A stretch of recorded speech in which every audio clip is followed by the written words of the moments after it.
اصحاب انا لقيت السمك وده عالي العالي. شايفين جماله ولا ريحته؟ جميل جدا جدا ذهبي. بصوا قوي بحب اعمله في البيت كتير. تعملوا لايك وشير الكومنتات كتير ولايكات اكتر. شايفين يا اصحاب؟ شايفين؟ اتفضلوا معايا. اصعب حاجه في السمك زفاره المطبخ. واسيبكم بقى لحسن جعان قوي. اتفضلوا معايا. تعالوا هنا. رايحين فين؟ النهارده هنعمل رز السمك الصياديه. اول حاجه الحله على النار ونحط الزيت. احنا دلوقتي حطينا الزيت وهنحط البصل. ركز معايا.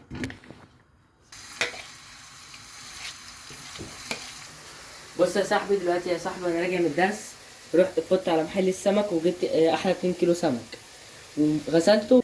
ليمون كمون ملح فلفل وثوم، حطيناهم في الكبه وتبلناهم. شايف يا صاحبي البصل عمل ايه في عيني؟ لغايه ما البصل يحمر. هنقعد نقلب فيها لغايه ما البصل يحمر خالص. لو اول مره تشوف قناتي تعملوا لايك وسبسكرايب وكومنتات كتير، ويلا انزلوا اللي تحت عايز اشوف تعليقات كتير جدا وهرد عليها بنفسي كمان. بحبكوا قوي اغلى حاجه. اهوت البصل احمرت معايا زي ما انتم شايفين، وهنحط الرز. بسم الله. وحطينا رز ودلوقتي معلقه ملح، معلقه فلفل اسمر،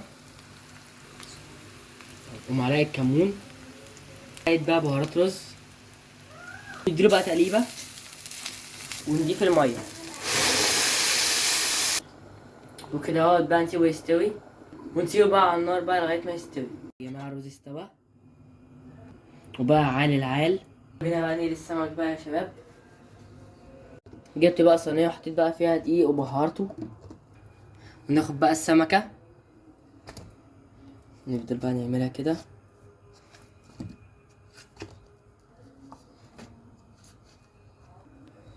لازم يا شباب تحطوها في زيت سخن عشان تطلع مقرمشه وحلوه معاكم.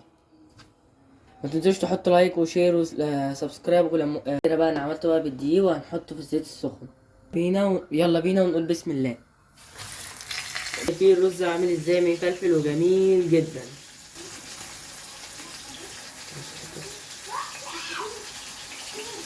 اه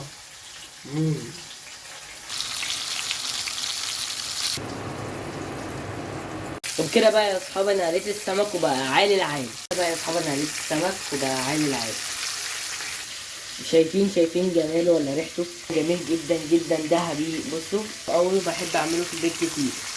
تعملوا لايك وشير الكومنتات كتير ولايكات اكتر. شايفين يا اصحاب؟ شايفين؟ اتفضلوا معايا. اصعب حاجه في السمك زفاره المطبخ. واسيبكم بقى لحسن جعان قوي. اتفضلوا معايا.